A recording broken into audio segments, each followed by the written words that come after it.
Welcome to Windows on the World, bringing you cutting-edge news, empowering information, and no conspiracy theories. On tonight's show,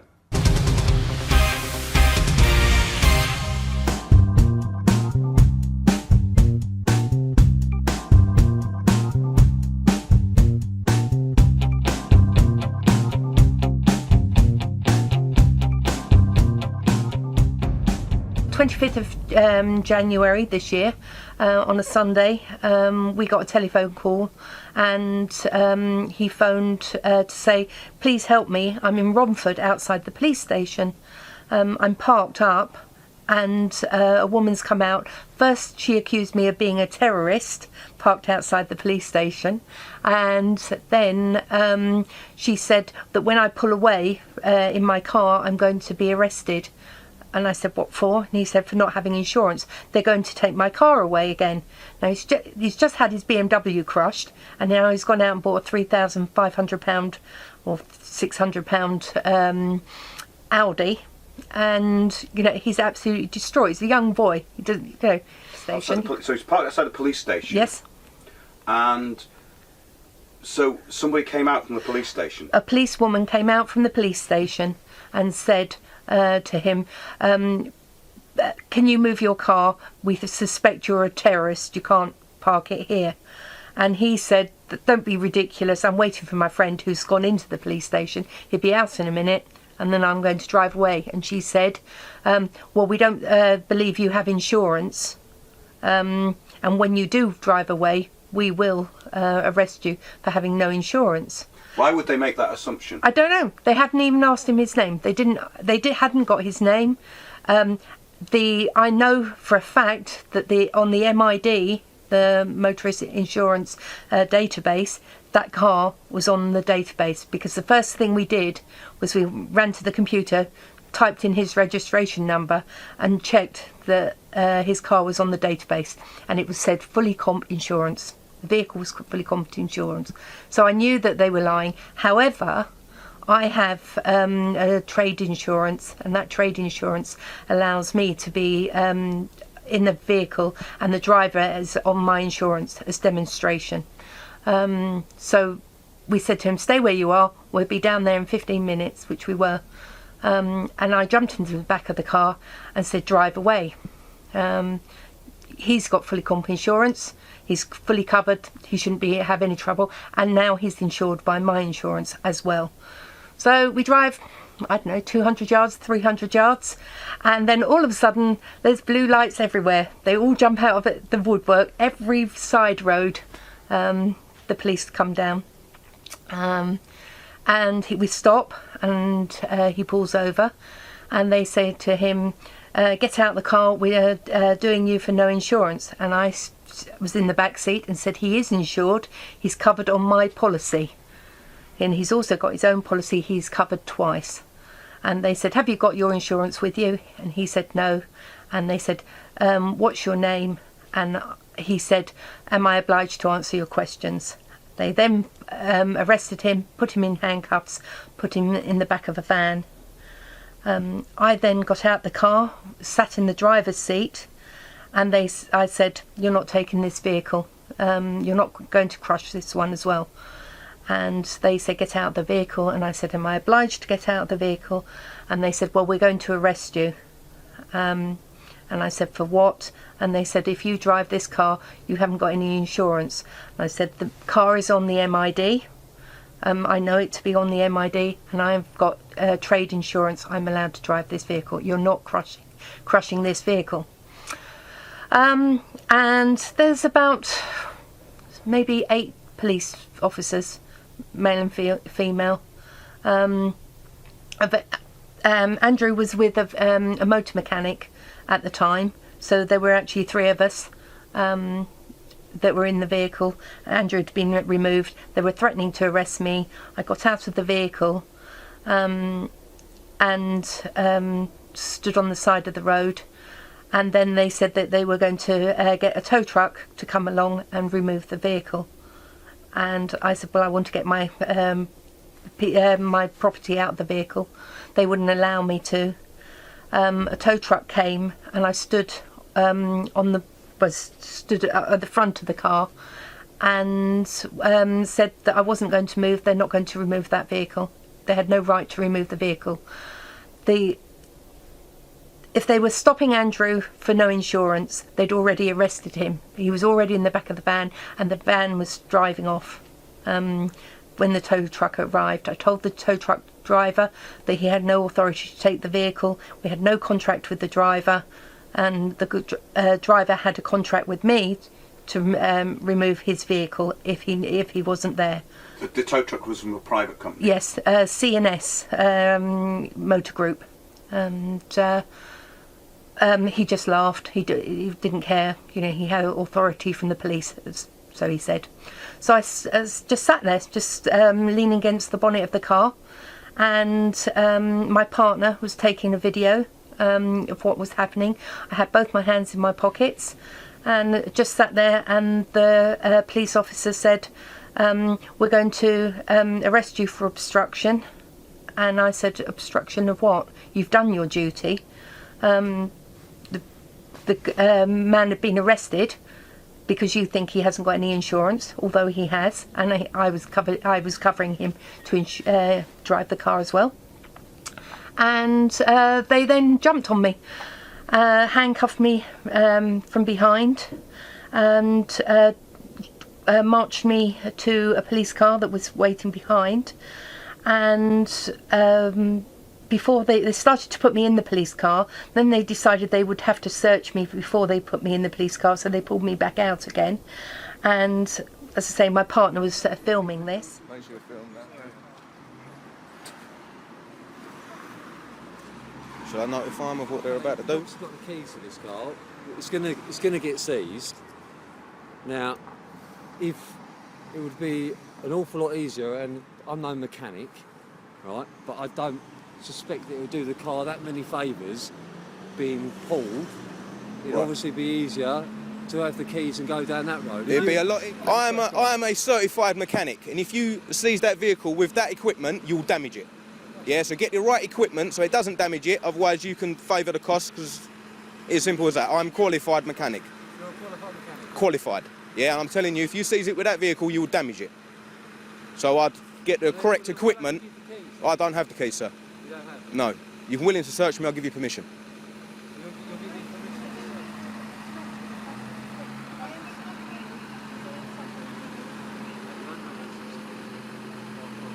Ow! Ow! Why are you doing that? Why are you doing that? Under arrest. What for? What for? Andy, What did she do? She didn't do anything. What's she doing? She was standing there. What did she do? She didn't You do are it. hurting me. Now you're hurting her in a wrong manner. Hurting me. What, because she's standing by the word of the law? You think this is reasonable behaviour? You should be ashamed, as she first rightly said.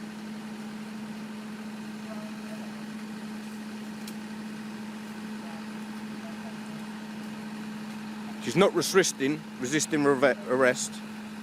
They are trying to arrest her in an inappropriate manner and hurting her body and not holding her in the correct manner. They're not restraining her correctly. Okay? She's not. You can smile, sir, but seriously, nothing to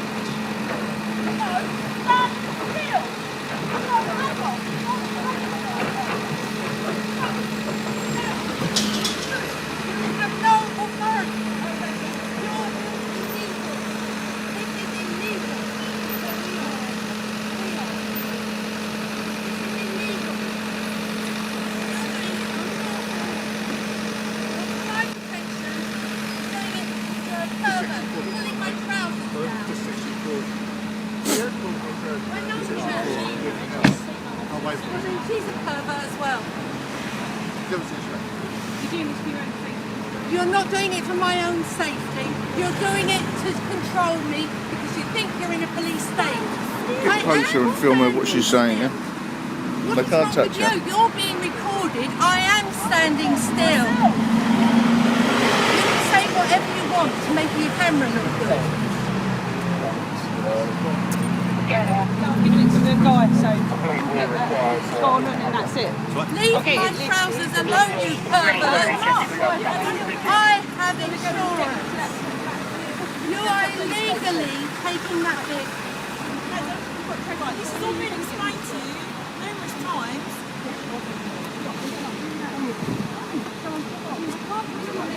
And whilst the policewoman was holding me, a policeman came up from behind and started putting his hands in my pockets of my jeans and feeling all around my crotch and my bottom, and he started to pull my trousers down, and I'm shouting out, get off, you're pulling my trousers down, pervert, and just, you know, trying to stop him from doing it. And I'm standing there in the middle of the road, and there are cars all around, people all around, and my, you know, trousers being pulled down, my knickers are in full view of everyone. I'm totally humiliated, and yet this is a man that's searching me. It's not. And the policewoman was holding me by the arm. She was on this arm and she was holding me. And she could have easily searched me. I wasn't resisting arrest, and she said she had to hold me because I might run off. And sorry, I'm really upset. So it's just humiliating. It's just, you know, I hadn't done anything wrong. I hadn't broken the law. I hadn't committed a crime. They then searched me, found nothing, tried to put me in a police vehicle. Again, my partner's still filming. I couldn't get up into the police van. They didn't want me in the police car at this time. They wanted to take me around to a police vehicle. And they tried to get me inside it's like a transit van, and I couldn't lift my leg up because my trousers were down, and I've got my hands cuffed behind my back, so it was difficult for me to get in. They wanted me to climb in on my knees, but I couldn't because my trousers are down. And in the end, they pulled my trousers up so that I could get in the vehicle and drove away. They took me to Romford, and this is on Sunday morning. It was about 11 o'clock. So I went into the custody suite, and they asked me my name, and I said, am I obliged to answer your questions? And they wouldn't answer. And they said, we need your name, we need your details. And I just didn't tell them anything. And I just quoted Rice versus Connolly. At one point, a policewoman said that my name was Mrs. Connolly and I was born in 1966, which is nonsense. That's the case law. It was laughable, really, because they don't know anything. They just don't know what they're doing. They're so brainwashed into, you know, thinking that they're doing something right, and they're not using common sense at all. And they put me into cell 6, and I'm sitting there for about 15-20 minutes. It's very difficult to know because they've take your watch and you don't know what time it is. And they come in and say, right, we're taking your fingerprints to identify you. And I said, you haven't got my consent. And they said, well, we'll take them by force then. And I said, well, if you take them by force, you need an inspector to authorise it. Who's this inspector? They didn't answer. A sergeant grabbed hold of me, grabbed hold of this arm, and two detention officers guided me. I didn't resist. I just walked with them. You know, I knew they were going to hurt me, so, you know, there was no point fighting it. And got into the small fingerprint room. The sergeant took hold of this hand and grabbed this arm, pulled it back so that my fingers felt like they were breaking.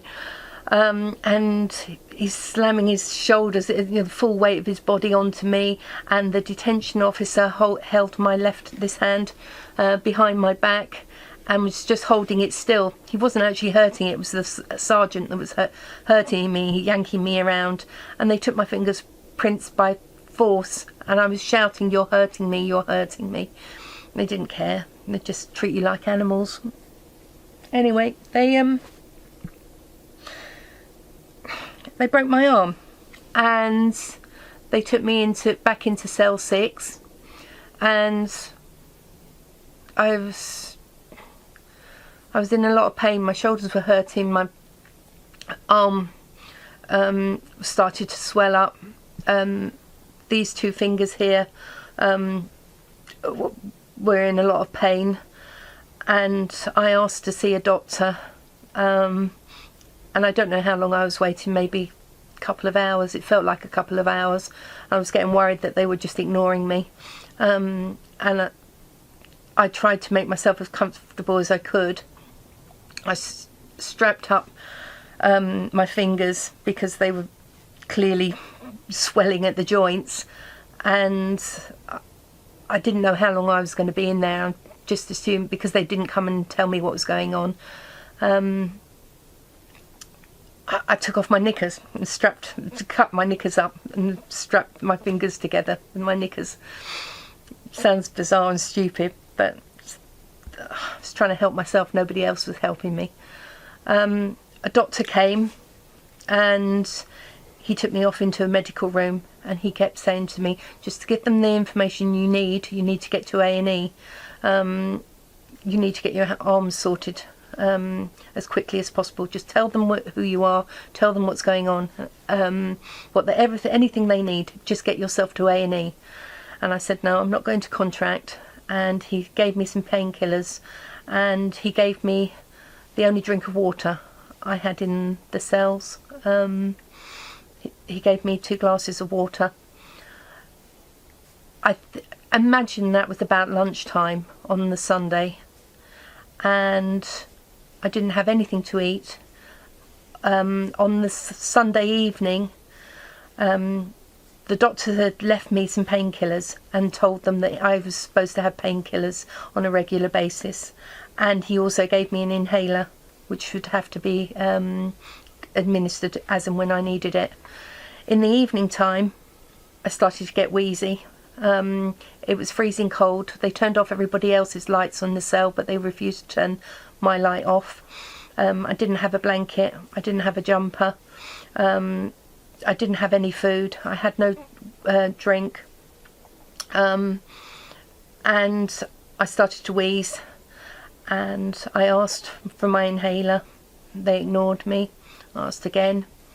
They ignored me. I asked again, and asked for a doctor. And by the time a doctor did come, a different doctor from the one, I was having a full-blown asthma attack, and he gave me my inhaler, which they could have given me straight away and I would have been fine, but they waited until I was on my knees and in a real bad state.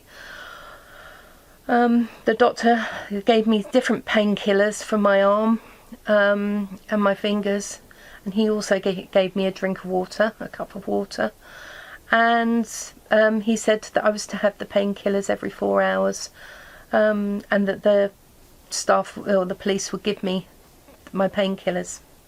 I was laid awake all day, all night. Nobody came with my painkillers, and again, early in the morning, maybe 5 or 6 o'clock, some guy looked through the window, said, "Is everything all right?" I said, "No, I need my inhaler, I need my medication," and he ignored me. And somebody else came, don't know how long. I asked for my medication again. They ignored me, and I started wheezing, getting out of breath, panicking, because I knew that they were just ignoring me. I knew that I was on video, that they could see that I was in distress. They could see that I was, wheezing, that I wasn't breathing properly, and yet they didn't come to help. They didn't, hadn't given me any medication at all. I'm supposed to have painkillers every 4 hours. Just ignored that, and I got to a point where I was near collapse. They came in and I passed out. I don't know how long I fainted for. Could have been a couple of minutes, could have been seconds, I don't know. But I do know that when I came round, I couldn't see them, but I could hear them. And I could hear them shouting, call an ambulance, call an ambulance. And then one of them saying, well, just say that we gave her an inhaler. And there was a woman there that said, oh, my son's got asthma. And she's trying to push the inhaler into my mouth. But it only works if you take a deep breath. It's no good to do it, you know. And I couldn't take a deep breath. It just couldn't, you know. I couldn't possibly breathe. So they were just pushing and pushing loads of inhaler into me, and it was not taking effect. Eventually, it did, and within seconds, literally 10 seconds, 15 seconds, I was feeling better. You know, once you've got the inhaler, you can suddenly breathe again. I was really scared, really scared, because I thought they're going to let me die. They had no idea how dangerous asthma is. No idea. Just idiots, complete idiots. And unfortunately, whilst I fainted, I wet myself.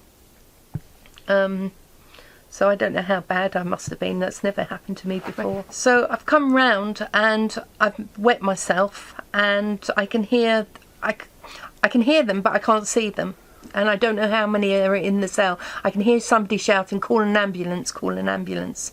And a woman was saying that her son had asthma and that she could administer the inhaler, but they weren't administering it on a breath because my breath was so shallow that I couldn't breathe. And once I did catch the inhaler, I came round pretty quickly, could breathe properly. But I was so scared, just so scared, because they just didn't know what they were doing. They just thought, oh, it's asthma, like it's, I don't know, just got a coughing fit. It's not. I was dying. They don't know that if I don't take my inhaler, that I'd die. When I asked for it 15 minutes, 20 minutes ago, it's because I needed it. I needed it, and they ignored me. And I will never forgive them. Never forgive them. You know, and I just hope it never happens to one of their kids and somebody ignores them. They should know better. They should be trained better. And I still hadn't been given any painkillers. They had to give me a pair of jogging bottoms because, as I say, I had to wet myself. They were telling me that I was going to go to court.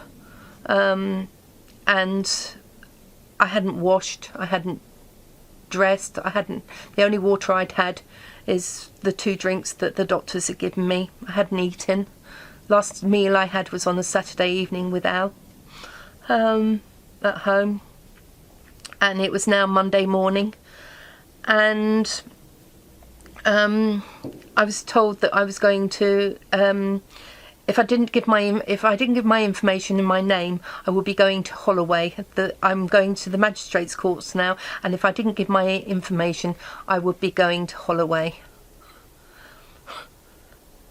Just lies, you know? It's just complete lies. And I knew it was lies, and it was comical. It was just, you know, but if you didn't know, you could be absolutely terrified. Yeah. And so I'm sat in the custody suite waiting for Serco to come along and to remove me. And there's a guy there, and he's had all his things, all his possessions taken off of him, and they're returning his things. And they found his shoes in his bag, and they found his socks that were in his bag, and the pen that he had in his bag, and they found everything that he had, his car keys and everything, except his methadone. And I'm thinking, how can you lose a bottle of methadone? Surely you put the methadone in a bag, you know, and it's a sealed evidence bag, or it's a sealed bag, and you sign for it, and you know, but it disappeared. It vanished, and they couldn't find it. But they said, oh, don't worry, come back tomorrow and we'll give you a new prescription, as if it was okay. And I'm just thinking, does nobody see anything wrong in this picture? And the guy, obviously, you know, he needed methadone, and he didn't think anything of it. And they said, oh, well, maybe we put it in the fridge. No, it goes in a sealed bag. Hello, who's nicked the methadone? Was it a criminal in the cells that have nicked it, or was it a copper? Where's the methadone? And I'm sitting there thinking, is it in like a script, like you're watching a comedy, or a comedy of errors? Yeah. So anyway, Serco come along, and they handcuffed me with my broken arm and my damaged fingers, and they give me some like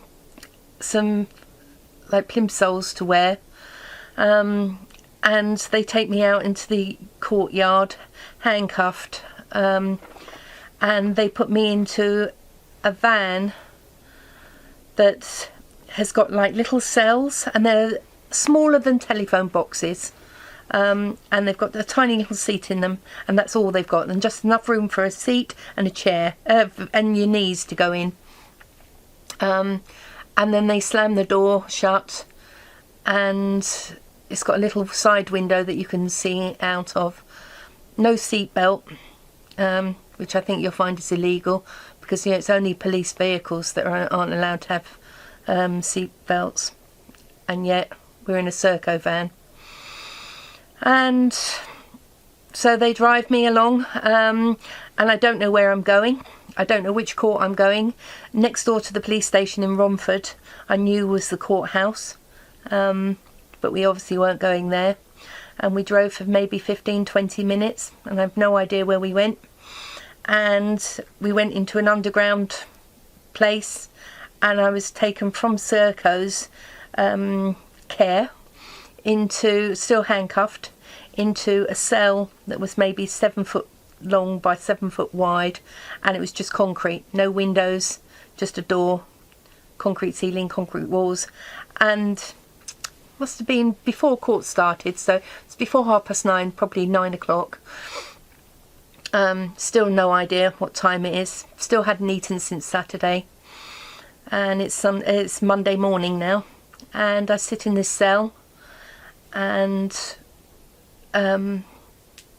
they well, I just sat there and sat there and sat there and sat there, and eventually I needed to go to the toilet, and it was about lunchtime, and I asked if I could go to the toilet, and she said, I rang the bell, it said press here, a little button, just like on a lift, so you press here, just to ask if I could go to the toilet. Nobody came, and in the end I ended up weeing in 2 paper cups that were on the side, just, you know, treat you like an animal, and that was it. So me and my urine sat in the cell and waited and waited and waited, still didn't eat anything, and then it was about 5 o'clock, and they said, right, you're going to see the magistrates now.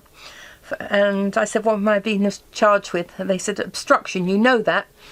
Okay, so went upstairs and taken into the dock, and the clerk of the court says, you've been charged with the charge of obstruction.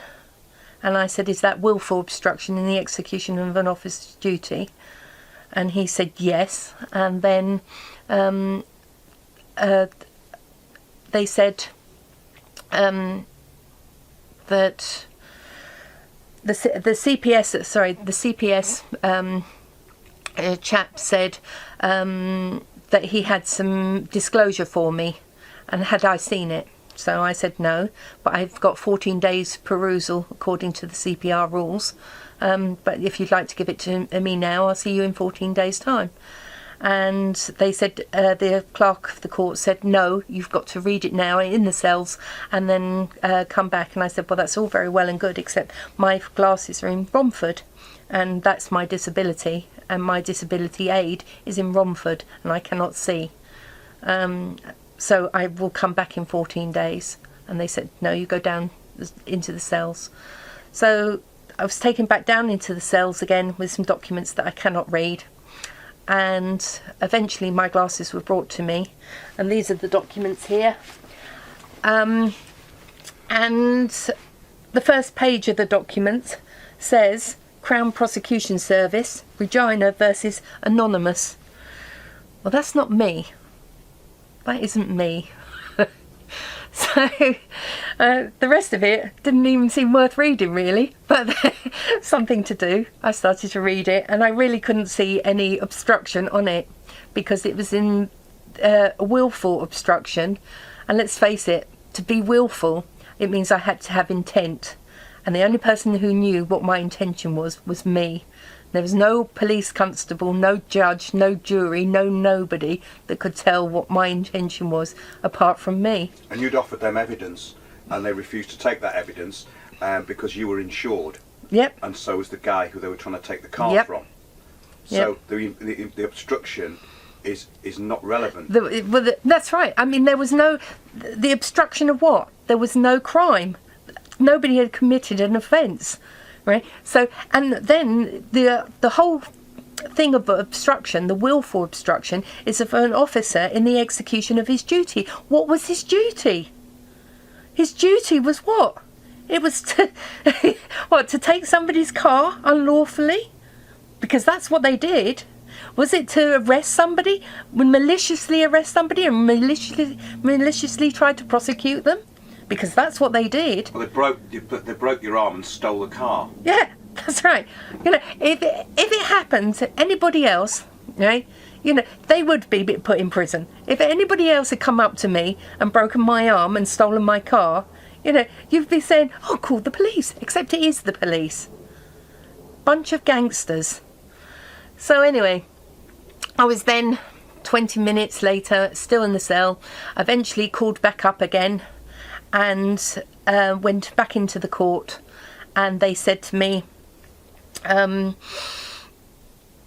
what's your name? And I gave them my name, because I'm happy to contract with the court, because I haven't got a problem with the court, right? So I told them my name, and I told them my address, and I told them my date of birth, and they said, how do you plead? And I said, I don't plead. This case is not against me. It's against a person called Anonymous, and that's not me. And they said, case dismissed.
Whilst I was in the cells, before I went to see a magistrate, I got a man come to the window, and he said that a lady wanted to see me, and I said, a lady wants to come down here into the cell and see me. Who is she?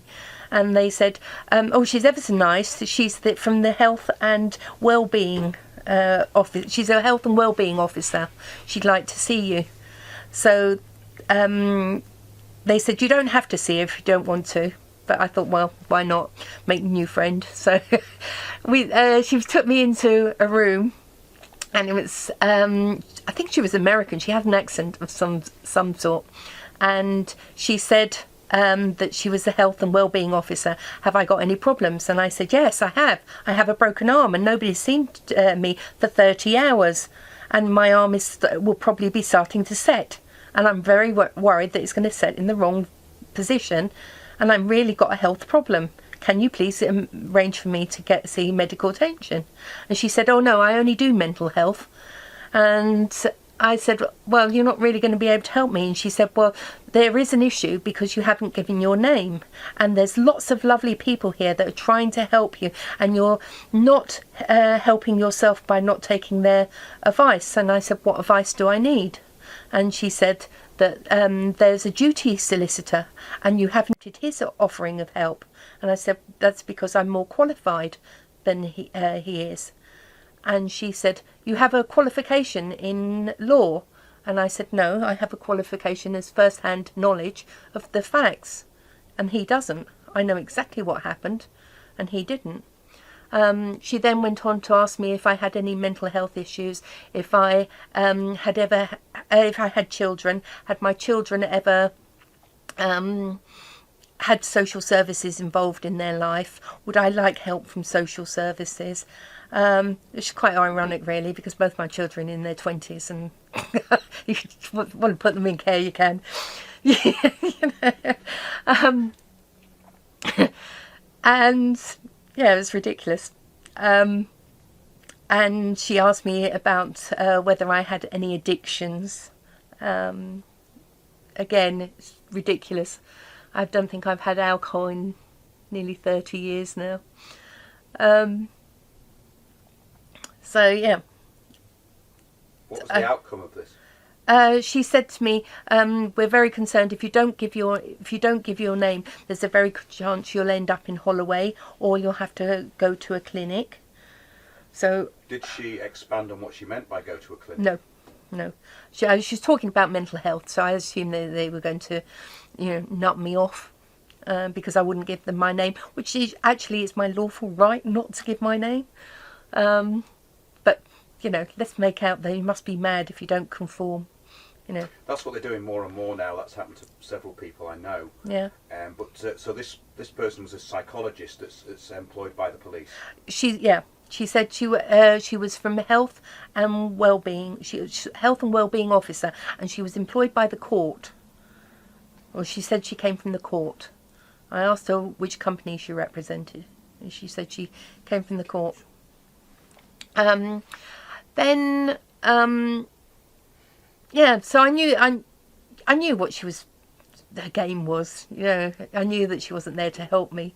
She just wanted my name. I was quite happy she'd give her my name. She wasn't the police. She wasn't making a claim against me. So I gave her my name. I said, no, I'm going to go in front of the court and I'm going to give them my name and date of birth and everything, and I'm going to prove that the police are corrupt and wrong and broken my arm. So after the court case... She was happy with that then? Yeah, she was. She said, well, you've been very cooperative and very open. Treat you like a child, don't they? So, yes. So I was very open with the court and went into court and the case was dismissed. So then afterwards, they took me back down into the cell whilst they processed me. But I refused. I said, I'm going. You have no right to hold me in this cell a moment longer. You've got 10 seconds to open the door and let me out of here. Otherwise I shall be doing you for false imprisonment as well as the police. And they did. By the time I did a countdown from 10 to 0. By the time I got to 3, they opened the door. And I walked out of there. They wanted to give me a travel card or something. I don't know what it was. Wasn't interested. I don't want your gifts. So I walked next door to a business and went into the reception and just said to them, please can you help me? I haven't eaten or drunk since Saturday and it's now 5-6 o'clock in the evening on Monday morning. I need to call my partner because I've broken my arm. And they said, oh, for heaven's sake, you look a mess. Please sit down. And they gave me a drink of water, which is probably the worst thing I did because I just gulped it down. And I phoned Alan and said, please, can you come and pick me up? And I was trying to describe where I was. And because I had no idea, they didn't tell me where I was. It was, and I was new to the area. And the woman said, that she described where we were. Was it in Romford, the court? No, it was in Redbridge. So I've never, I don't know the area at all around there. Having lived in Hertfordshire and I've only just moved to the area, I had no idea. So I'm being in the motor trade. Alan knows garages, and I said, look, there's a garage down the road, and he knew exactly where I was. So he said, walk there, I'll meet you there in 15 minutes. I'll drive up, as fast as I can. I'm on my way. And so I walked to the garage, and I remember standing next to a car by the garage, and I passed out. And it was sub-zero temperatures. I hadn't got a coat on. As I say, I still hadn't eaten. Had about 3 glasses of water in the whole 36 hours. Dehydrated, still got my broken arm, and I think I'd just gone into shock. I've just felt very, very cold, and then started to shake, and then I asked somebody who was walking past, please, can you help me? And they just looked at me as if I was mad. Next thing I was on the floor, and a man that was driving past, he was a roofer, saw me fall over, and he stopped and ran over, and he dialed 999, and an ambulance came, picked me up, and by that time Alan arrived, and the ambulance took me and Alan off to hospital, where I had my x-rays. My wrist is broken, and they wrote down type of bruising I've got all around my shoulders, and where I've just been pulled around.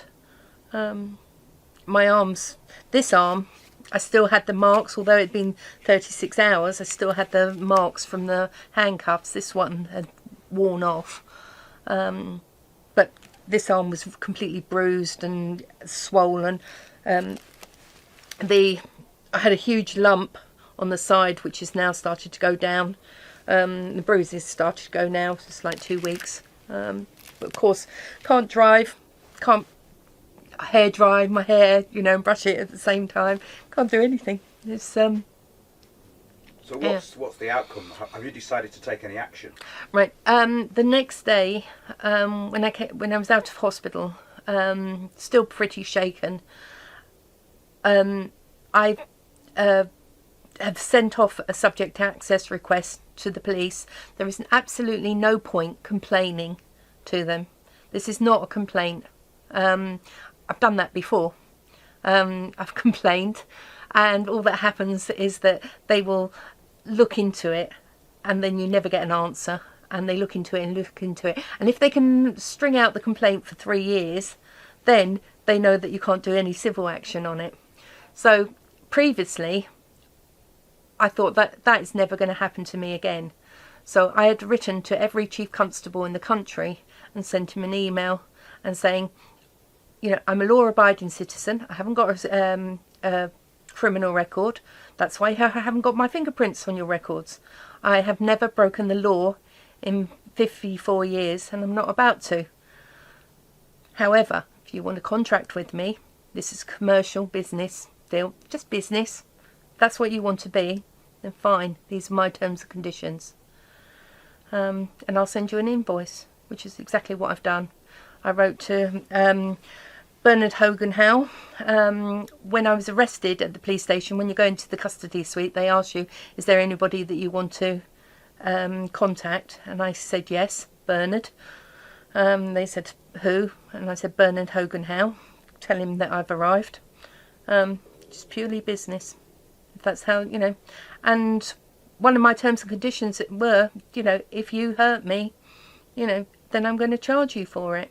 If you, handcuff me, I'm going to charge you for it. Every hour, in fact, it's every minute that you hold me against my will, I'm going to charge you for it. So I've invoiced him. Sent him an email telling him to look for it in the post. And then I sent another one saying, here it is. They've got 28 days in which to reply. They probably won't, but then it'll eventually go into default. But because it's a business transaction, because it's commercial, and it is a contract, then all I'm going to do is I'm going to put it through the courts and collect. So, you know, it's nothing personal. Hurts.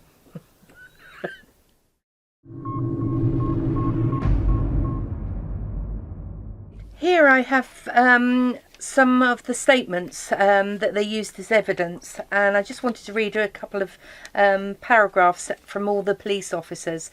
We have a police officer here, his name's Andrew Barry, and in his statement he's claiming that the male that was at the scene, I have identified having since spoken to officers at the NPT, not sure what that is, who have rebailed him today and see his image on the custody imaging system. He is, and then they're given a name, who isn't the driver, and his date of birth is, and it isn't the driver's date of birth, and he's been shown as disqualified from driving. This is so they've got basically the guy who dropped him off, his friend off at the police station, Yep. to go into the police station. Yep. They've confused the driver of the vehicle with that person. Well, this guy has, this Andrew Barry has, he's decided that he is actually disqualified from driving, and yet he was the man that was in the police station on doing whatever he was doing. We've got... That's the man who wasn't driving the vehicle. Yeah, wasn't driving. He was the one that was sitting in the passenger seat at the front seat, and later got out and started videoing it. Quite a major error there to confuse the passenger with the driver, isn't it? Yeah, yeah. I mean, you know, by this time the driver was actually in handcuffs in a police vehicle, and they're now saying, "Oh, he's the driver." No, he was just standing on the pavement. He was the passenger. Yeah. And they've got another one here. Let's have a look and see.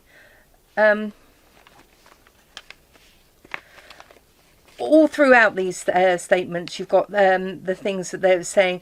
I wore my body-worn video camera, recording at stages throughout the stop.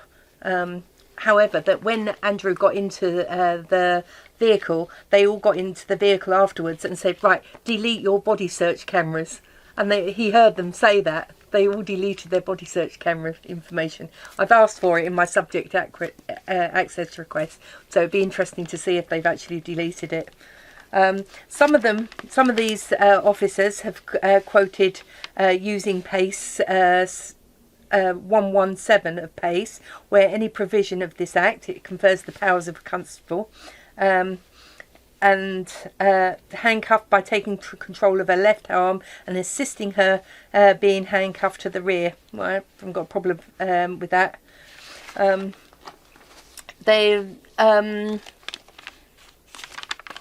was the guy that said male 2 is identified as being disqualified from driving.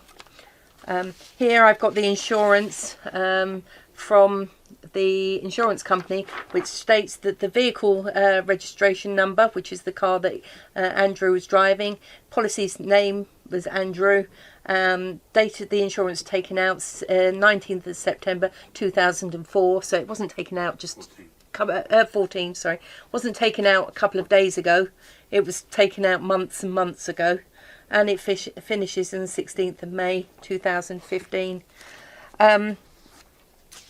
They've got on this statement, this is the case file summary, police report, and it says facts of the offence, and there's nothing in here that mentions me. It's just about the defendant then did this and the defendant did that and the male driver did Can we this. just talk a bit about case law? Yeah. About the case law, yeah? The case, yeah. We have a statement here from, bearing in mind these are witness statements, and a witness statement should be just containing facts.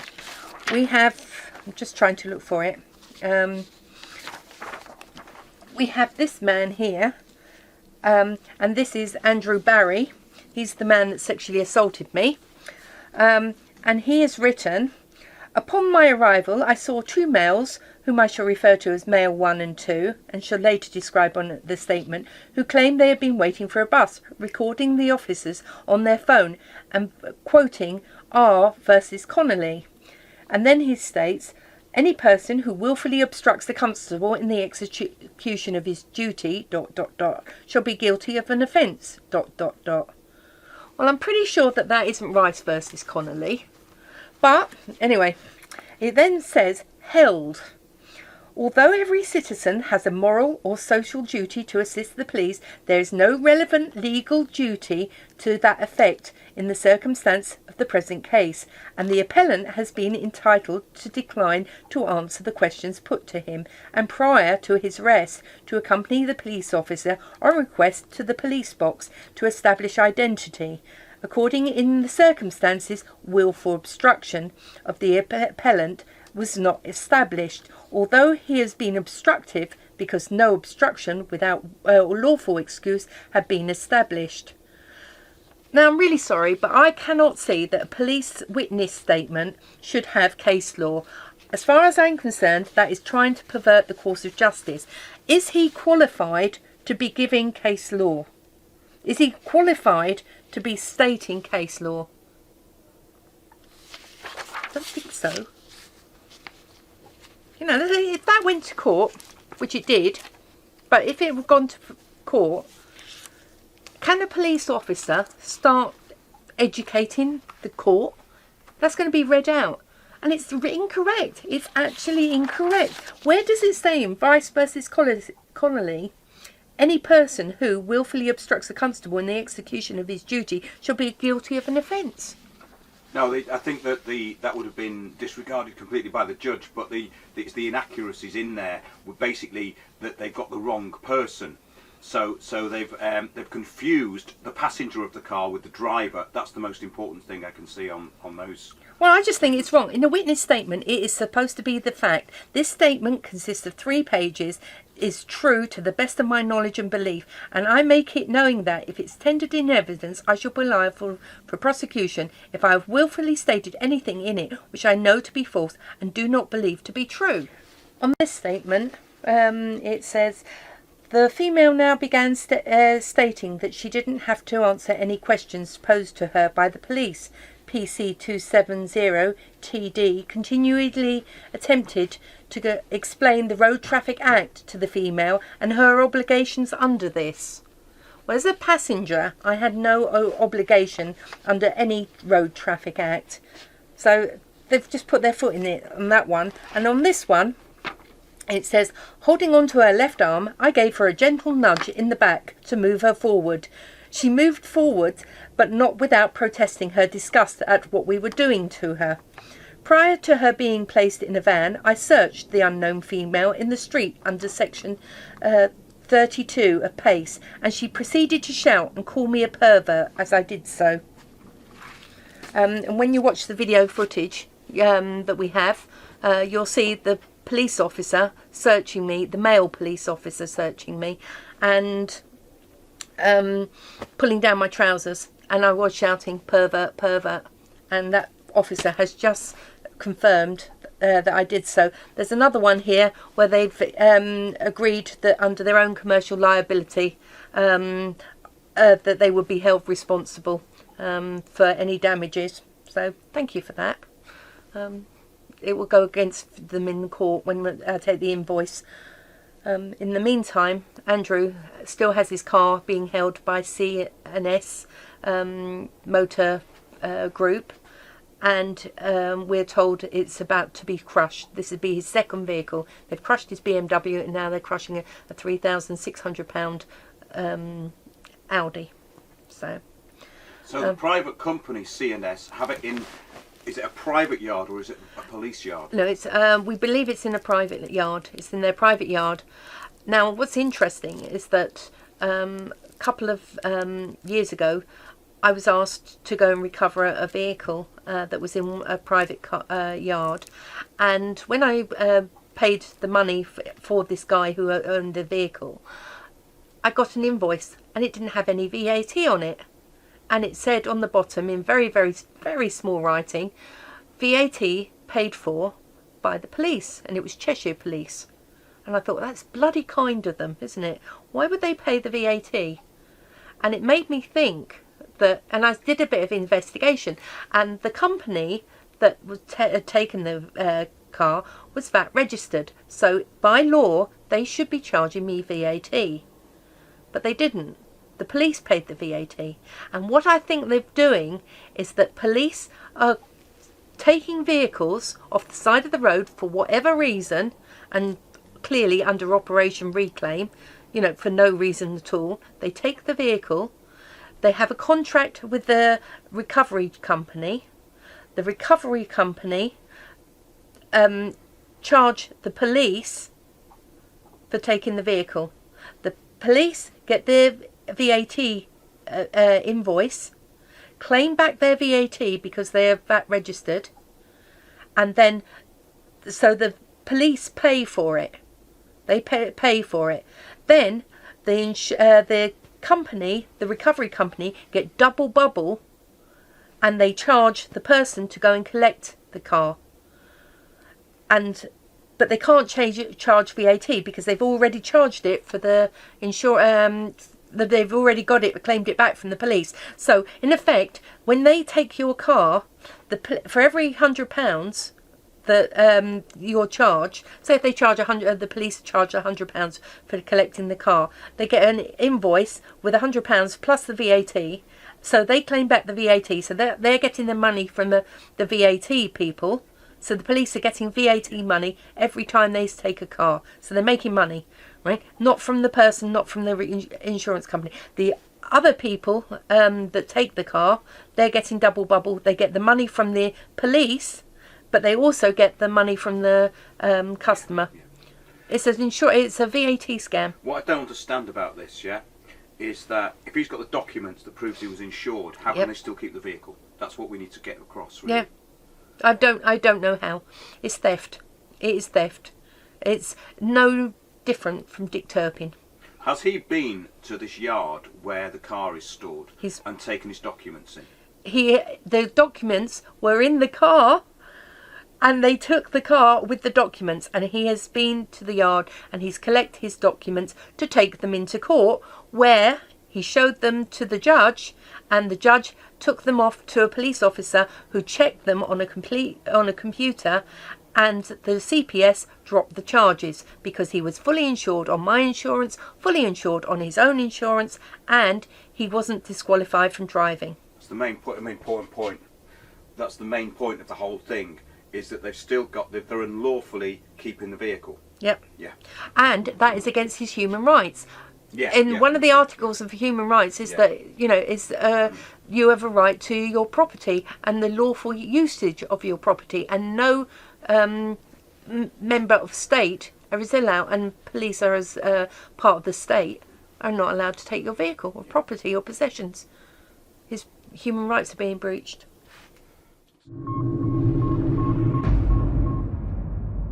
Thanks for joining us on Windows on the World. Remember, keep watching those, watching us, watching Windows on the World. We'll see you soon.